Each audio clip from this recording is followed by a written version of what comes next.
Good morning, Year 4. Another wet and grey day, but let's brighten ourselves up by listening to a little bit more of our journey, our story, our journey, Ali's journey.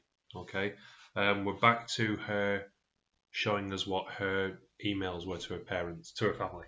Okay, remember she'd just been in contact with the International Space Station, hadn't she? That's exciting. Someone in space and someone on the sea.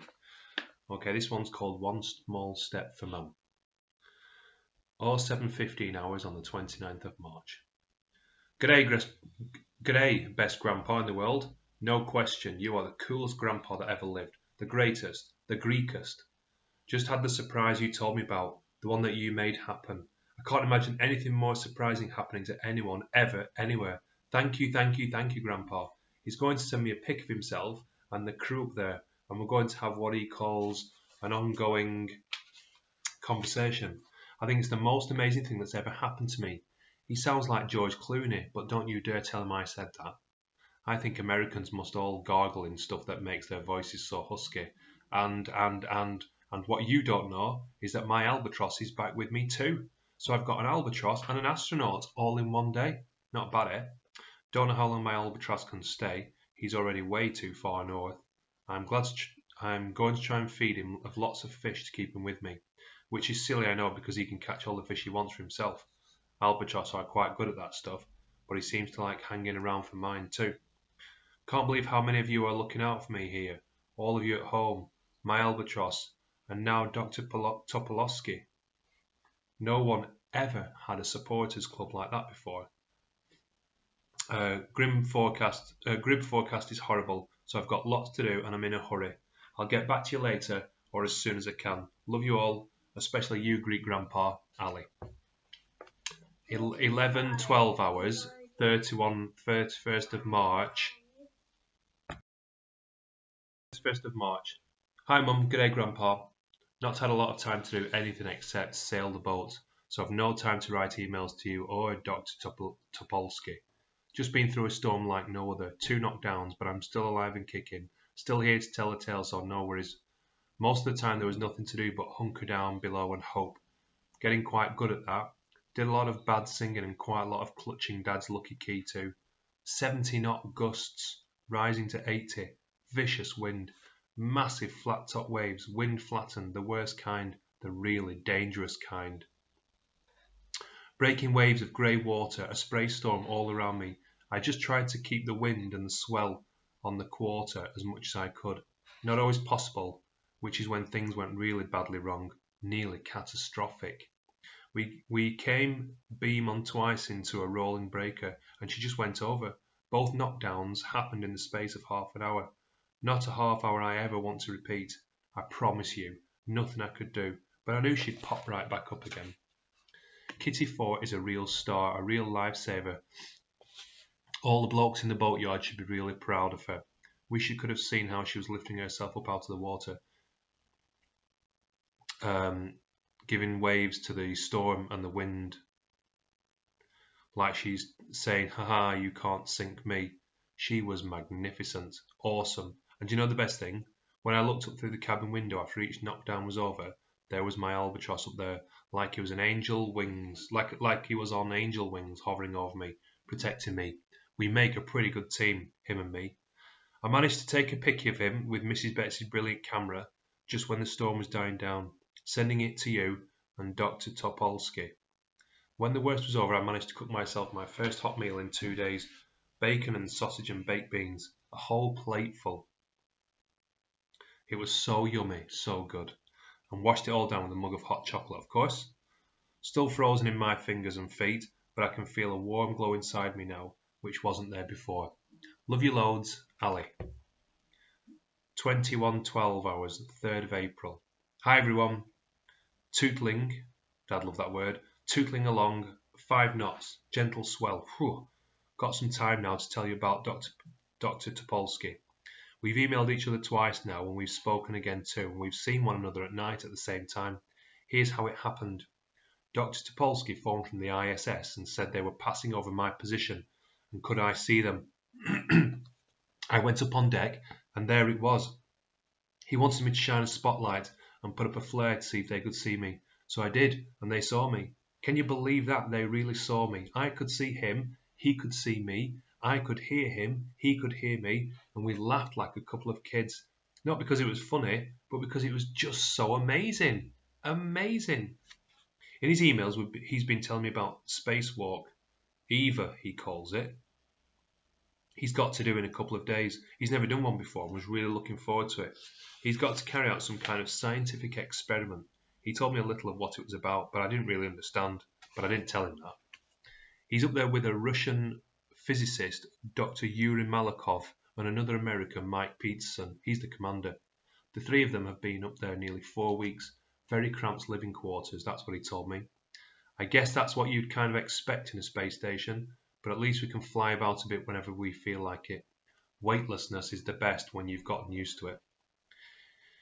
He's told me a lot about himself. He's got a wife back home in Vermont and a couple of kids, 10 and 12, both girls. He's a scientist, a physicist, as well as an astronaut. Pretty brainy sort of bloke, I'd say. I've been telling him a whole lot about us on my emails to him, about Dad and our trip to England to find Kitty. He's really interested. Said he'd do anything he could to help, and I think he means it too. Decided he sounds more like Johnny Depp than George Clooney, but I've got his pick. He doesn't look like either of them. Looks more like Tom Hanks. Got a kind face, a good face. He said he loved my emails and pics, especially the one of my Albatross. He reckons we've got so much in common, each of us circumnavigating the earth in our own way, each of us in a tin can, not exactly built for comfort. I told him he's doing his circumnavigation just a little bit faster than me. He's got wide, wide space around him, and I've got wide, wide sea. He says my Albatross is the most beautiful bird he's ever seen. That's one thing he misses up in space, he says. You look out the window and you never see any birds. He wants me to send him a lot more pics of birds, so I will. He's emailed me some brilliant shots of the Earth. We do live on such an awesome, amazing planet. I've got lots of pics too of him floating about in his space station with Yuri and Mike. It's so cool. Have to do that one day. He's got more room up there than I've got down here. But he's got to share it, I suppose. Nice pictures of him and his wife too. She's called Marianne, and his 2 kids in the snow outside their home. He looks like his voice, kind, thoughtful, intelligent. Hope his EVA goes well. Fishing's been good today. I caught 6 and kept 2 for myself. I threw the rest to my Albatross. My lip-smacking Albatross. Every day he stays with me. I know it's a bonus. I shall miss him when he goes, but I keep telling myself that this far north he can't stay around much longer. And I better get myself ready for the day that he's not there anymore. No more news about Kitty then? She's got to be somewhere, right? See you soon. Love you, Ali. 12:16, 5th of April. GPS is on the blink for some reason, so I'm not sure of my precise position. Hello from the Atlantic. It's me again. Dr. Topolsky sent me an email all about his EVA. He sounded so excited. Said Yuri took lots of pics of him doing his slow motion space dance. He'll send them down when he can. He is part of his email. I was 6 hours out there in space. I was busy, but I had plenty of time to look around me. That was when I guess I really understood for the first time the immensity of space and the timelessness of it, the stillness of it. And our planet seemed to be suddenly so precious, so utterly beautiful. I thought of my family down in green Vermont and of you out there on the blue, blue sea. So I've emailed him back asking him why he did it, why he'd become an astronaut in the first place. He said it was Neil Armstrong's fault, the first man on the moon. When he was little, he'd sat there in front of his TV watching him step down on the moon's surface. Said it was listening to him speak from the moon that did it for him. One small step for man, one giant leap for mankind. He'd wanted to go into space ever since, and he was loving it, except he could do with a little bit more privacy, he said. We've sent emails back and forth comparing notes, really. I'm down here at sea level, well, ground level. Only the sea keeps moving, so it's not level. He's up there 350 kilometres above the ground. They're going at 5 miles a second up there in space. I'm doing 5 nautical miles an hour down here. I've got my laptop, my 5 GPS, 2 of them are still on the blink, and some basic software. He's got the most amazing gizmos in the world, most of it operated from NASA. He's floating around up there. I'm being bashed about down here. Don't tell him this, but I've decided I'm definitely better off down here, except for his spacewalk. He's been shut up in his space station for weeks, and at least I can breathe the good, clean sea air. And to be honest, I couldn't live in such a confined space for so long. I'd go absolutely bananas. I mean, you couldn't even talk to yourself without being overheard, could you? And he's got another month cooped up there. Think I'll stick to sailing. But we're both adventurers, he said, both explorers, and just about both the luckiest people alive because we're out doing what we love best. Isn't that great? He said. He's right, you know, as well. It is great. I am lucky. He asked after Kitty, after my Albatross, about the weather, about how I'm doing down here. He says it's hard to imagine how life must be for me, but he wants to know all about it. Says he wants to see diagrams of my yacht, inside and out, so I'll send them as soon as I can. When he passed over, I let off a flare again, but he couldn't see it this time. He's become a real friend to me, like no other, a friend I've never met.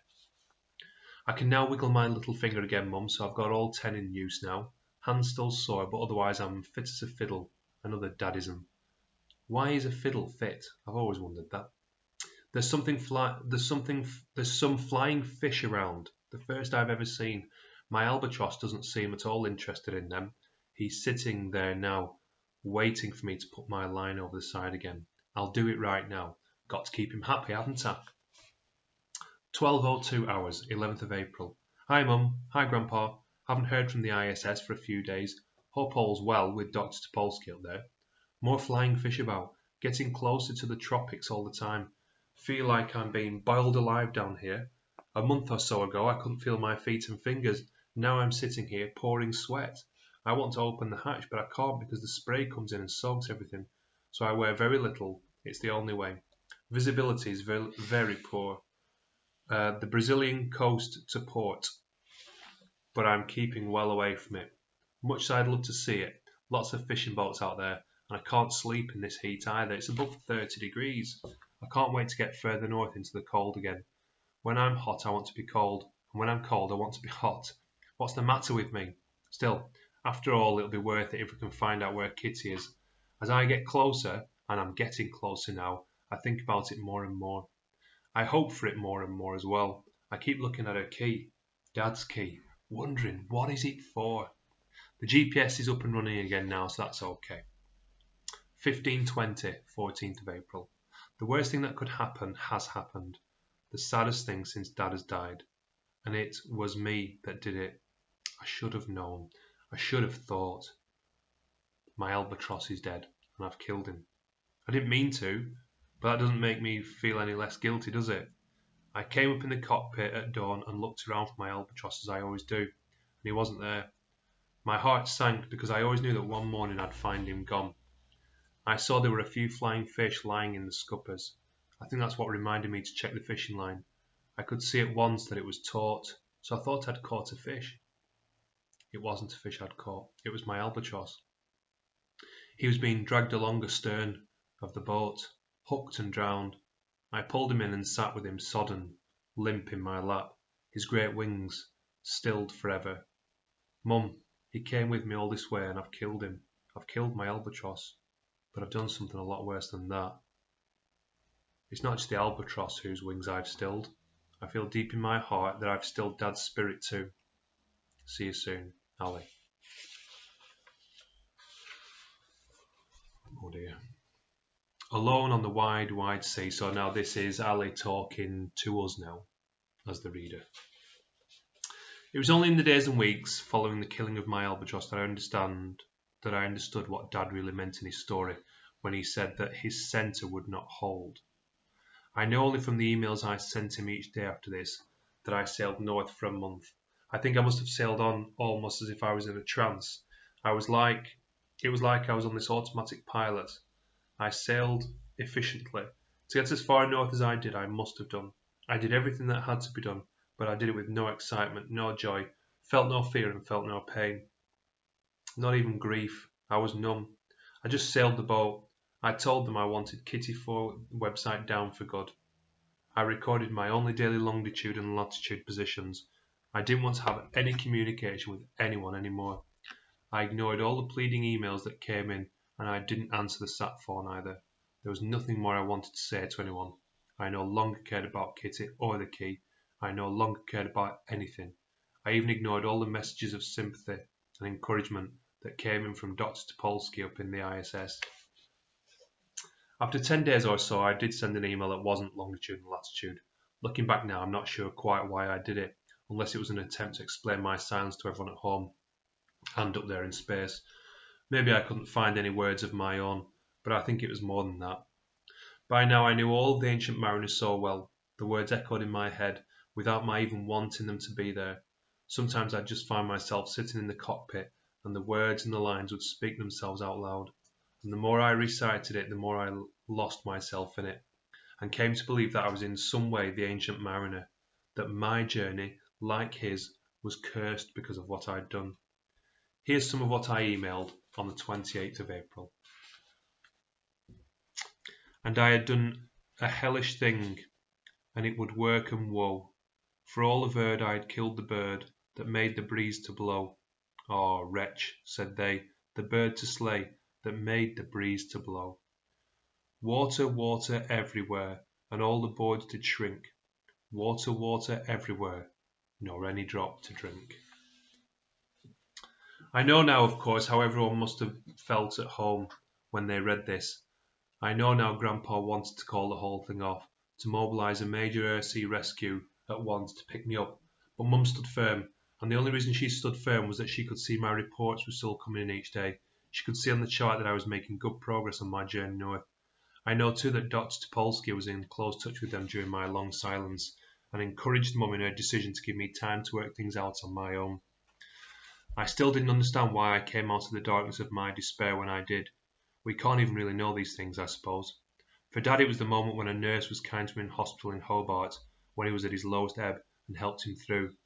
But even so, he wouldn't have come out of his black hole unless he really wanted to. If there was such a moment of revelation for me, the moment I found I wanted to start living again, I know exactly when it was, the exact day, the exact place when it happened. I was at the cockpit of Kitty 4 when I saw him, a turtle, a leatherback turtle. He surfaced right beside the boat and just swam along with me. He looked at me quizzically, like he was asking me what I was doing there. I told him I was going to England to find Kitty. I told him everything, and he stayed and listened. I wasn't alone. I heard myself singing aloud in the wind. I hadn't sung for weeks. I went through my whole repertoire from London Bridges Falling Down to Here Comes the Sun to What a Wonderful World to I Will Always Love You, and I belted out the last one with tears pouring down my cheeks. When I finished, the turtle gave me one last look and left. I didn't mind. I hadn't cried ever since my Albatross died. Something was gathering inside of me, finding itself again, during these songs. It was my centre. Maybe keeping myself busy as I had been with the sailing was the best therapy that I could have had to lift me out of this sadness that I'd been living through. Maybe also it was because I could see the end of my journey was in sight. I was only 2,500 miles and 23 days out from Falmouth, but one thing that I am quite sure of. That day, sitting there talking to the turtle, singing and crying in the cockpit of Kitty 4, I felt I was not alone anymore. Mum was there with me, Grandpa, Dr. Topolsky, everyone at home, and Dad too. They were all there with me, willing me on. There was still grief in those tears that I cried, but it was a sudden surge of joy that had released them. I went down into the cabin then to email home at once, and I saw there was an email waiting for me from Dr. Topolsky. He was back on Earth now. They'd brought him down a week before in Kazakhstan. A bit of a bumpy landing, he said, and he was back home with his family now and on leave for a while. He'd be doing some investigations, and he hadn't forgot about me. On the contrary, he'd been in touch with Mum and Grandpa quite a lot ever since. He'd come up with something pretty interesting about Kitty, but tantalisingly, he wouldn't say what it was. He did tell me that his whole family knew about me, and they were all thinking of me every day, and that they had a map of the Atlantic Ocean pinned up on the kitchen wall, and were charting my progress, moving the bright yellow pin that was me a little further north and a little closer to England every time. He knew that I'd been going through a hard time, he said, but he wanted me to know there's a whole bunch of people here in Vermont and all over the world just rooting for you. Every day after that, I felt I was recharging myself somehow. I was sailing into trade winds, which didn't make for comfortable sailing, but I didn't mind. It wasn't only the winds that were blowing us along now anyway. And Kitty 4 was flying. It was the emails that came in from time to time. Everyone at home from Dr. Topolsky too. Everyone contributing to my new sense of well-being, of euphoria almost. I never saw my turtle again, but I've never forgotten him. I can still see his face gazing up at me, a kind face, old and wise. Sometimes I think that the turtle saved my life, you know. With every day that brought me close to England, I kept asking them about Kitty, but all I got back was that there was no real news. They'd had one or two hopeful irons in the fire, whatever that meant.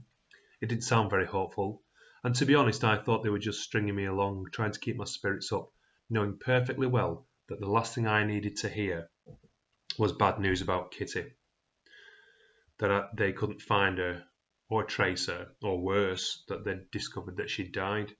Often I'd sit down in the cabin, Dad's lucky key cupped in my hand, wondering what had been so important about this key. What did it mean? Why had Kitty given it to Dad all those years before they parted? What was so special about it? He had always called it his lucky key, and I hold it and squeeze it tight every time. I wish on it, just as Dad used to wish on it. I'd wish that I'd find Kitty alive and well in England, and that I'd find out at last what the key was for. I'd be lying if I said my new euphoria didn't from time to time give way to times of sadness. There was still an ache inside me, left by the loss of my Albatross, that would never go away. I thought of him so often. Every bird that I saw reminded me of him, of the majesty of his flight, of his grace and his beauty. And sitting in my cockpit in a cold grey North Atlantic, I looked out and saw an albatross of a different kind, an albatross of the north, a gannet, diving down to fish, splicing the sea. He was magnificent, but not as magnificent as my albatross. Wow, so she's getting closer now, and our book is coming to an end. Talking of sailing and seas and things like that, I've been watching Perfect Planet on the BBC iPlayer.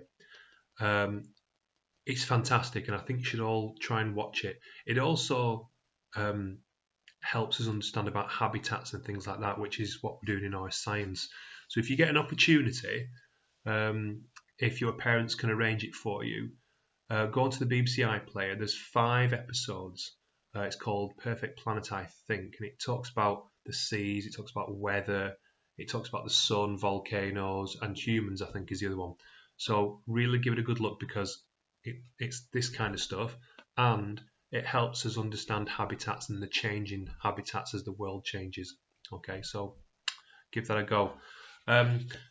Not long left with this book either. We might finish it tomorrow, actually. We probably will finish it tomorrow.